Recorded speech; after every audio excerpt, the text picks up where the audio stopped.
קטע מהספר.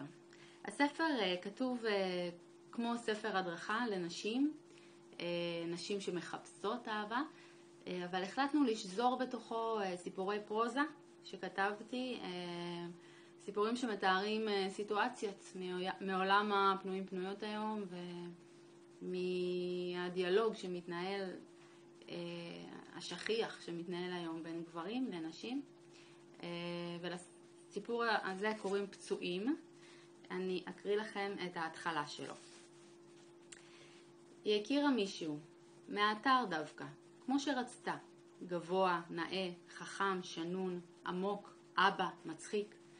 נפגשה איתו שוב ושוב ושוב, נהנית איתו, הוא מבטיח לה הבטחות, רוצה לראות אותה כמה שיותר, מתלהב ממנה, מחמיא לה, נוגע, לא נוגע. מרגיש בהיסוס שלה, מרגיש שקשה לה להיפתח ונותן לה את הזמן, כמו שרצתה.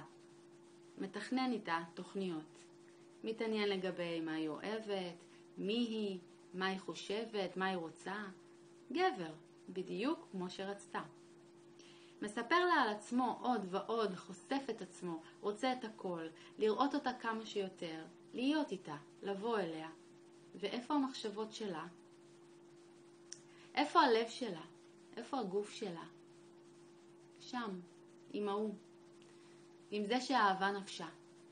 לו רק היה ההוא אוהב אותה ורוצה אותה ומעריך אותה. לו רק הבין כמה היא אוהבת אותו.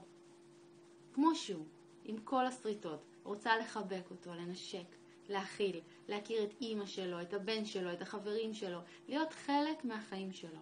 מכירה כל נים ונים בנשמתו, כל עיכול וקו בגופו. הוא חייה, הוא נשמתה.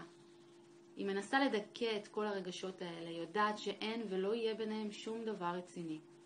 בניסיון אנוכי למחוק אותו מתוכה, החליטה לתת לגבר החדש הזדמנות.